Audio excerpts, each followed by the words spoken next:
Okay, so for today's video, I'm going to be covering over what are mitigation blocks, how you can use these as entry models and to get a good daily bias in the market. This is how I personally trade these. This is another ICT concept, but yeah, so first of all, I'm going to be going over the basic structure. So obviously you've got your low right here. This is going to be our bullish scenario. We've got our low, our higher low, and our higher high. So it's very similar to a breaker block, but with a breaker block you would be getting a low, high, lower low, higher high, retracement to the breaker, and then your continuation higher. However, you're looking for a higher low rather than a lower low. So right here, this is going to be our higher low, sorry. This is going to be our higher low, and this is going to be our high, which got broken. So this is the key zone for the mitigation block. We're going to be measuring the high to the low for our bullish scenario, and right there we have our mitigation block. So essentially what we're going to be looking for is for price to feed back into this mitigation block and then our continuation higher. Okay, so here I am on NQ on the hourly time frame. What we've got here is our low, and then we've got our high right here, and then we've got our higher low, and then our continuation higher. What happens, we mark out the high to the low of this, and this is going to be our bullish mitigation block. Now, first thing you can notice immediately after tapping into this, price had a massive reaction. Now, we were in a fair value gap, so we could have been reacting out of this fair value gap at any moment. As you can see, we've tapped into it, used it perfectly, sent price higher. However, price tapped into it again, and it didn't get the immediate reaction out of the fair value gap. It decided to come lower into the mitigation block, which then gave it momentum, buying orders to send price higher to target the buy side liquidity resting right here. Now, another one that we used right here, low, high, higher low, higher high. So we're going to be measuring the high to the higher low, pulling that out. That's going to be our mitigation block.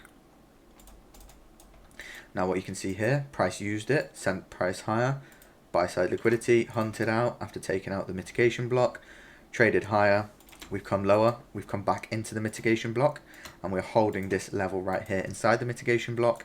Then we get our manipulation lower to tap into the lower mitigation block to send price higher to target the recent swings. So for this is the hourly time frame. I used this for my bias. This worked perfectly. After we sunk through, tapped into this, after seeing the reaction of this, I knew that price was now bullish order flow kicking in, and as you can see, 3 up close candles with high volume of 350 pips almost. Okay, so now for our bearish scenario, I'm just going to draw this out so people don't get confused. So we've got our high, our low, our lower high, and then our continuation lower. So where's our mitigation block going to be? It's going to be from the low to the recent high, and we are looking for price to feed back into this. From the low to the high, there's your mitigation block, there's your zone. So you'd be looking for price to feed back up inside this and then catch your continuation lower. Okay, so now I'm on the 4 hour on XAU USD, and what have we noticed? Looking at our prominent highs and lows, we have a prominent swing high here, prominent swing low, another prominent swing high, and our prominent swing low. So measuring up the highs and lows, we've got a high, we've got a low, we've got a lower high, and our lower low. So right in the middle, we're measuring the low to the high. That's bringing us our mitigation block. What do we have as soon as we tap into the mitigation block? We have potential short entries down here, targeting buy side, sell side liquidity, or targeting the unmitigated fair value gap right here. 2 good targets. And then we used it again, as you can see with this candle here, price tapped back inside of this, filling this fair value gap now. And then we get our continuation back to the downside. What do we have here? Another bullish entry point. We have our low, our high, our higher low, and our continuation. So we're going to be measuring the high to the low, getting our mitigation block. Now, as you can see how algorithmic this is, price feeds lower, taps into this, and that gives us the reaction to tap into this mitigation block right here, which I just went over. So as you can see, we're in a range of mitigation blocks now. As you can see, we're getting very good reactions off both. Could have caught a sell here to this mitigation block and a buy here back up to this mitigation block. So now, just in case people are getting confused, I'm just going to go over what the breaker block is. I have got a video on this, so if you want to get a more in-depth explanation on this, then the videos there in this playlist. So what we've got right here is our low, high, lower low, higher high, tap back inside, and then our continuation higher. So the breaker block would be this right here. Now combining this with a fair value gap, giving you a unicorn model. Right there, as you can see, price reacted perfectly after tapping into this. This is your breaker block, another ICT concept, and prices just continuing to the upside. I would be looking to target this personally. So for this to have been our mitigation block, we would have been looking for this low to be down here. Then we've got our low, high, failure swing, so our higher low, and then our continuation higher. Then this whole block right here will be our mitigation block. So that's the difference. This is our breaker block, and with a higher low, that turns into our mitigation block. Okay, so right here I'm on the 5-minute time frame to show the entry that I could have taken the other day using this model. So as you can see here, we have our low, our high, our higher low, and our higher high. So whereas our mitigation block here is going to be the high to the low, pulling this out.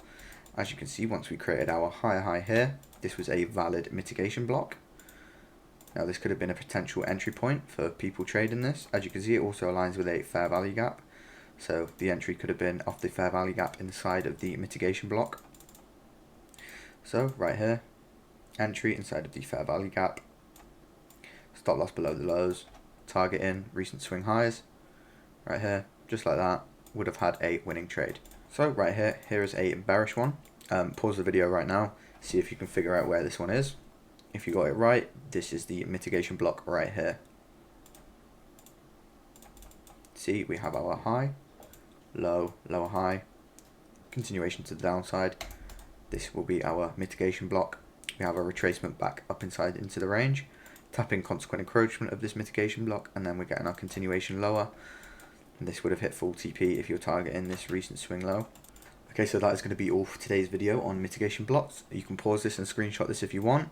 This is our bullish scenario, this is our bearish scenario.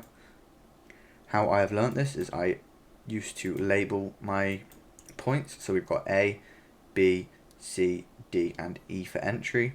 So we want our low, high, higher low, higher high, retracement, E for entry, and then our continuation higher. For our bearish one, it's the same. We have our A, B, C, D, E for entry, our high, low, lower high, lower low, and then our E for entry, continuation lower. So you can pause this right now if you want, screenshot this. This is our bearish mitigation block, and this is our bullish mitigation block. So in this video I have covered how to use this on the fractal timeframes, such as the 5-minute, and I have showed you how you can use this for potential daily bias on the higher timeframes, such as the 4-hour and the hourly. But that is going to be all for today's video. I hope you guys enjoyed, and I hope this was a clear demonstration on how to trade mitigation blocks.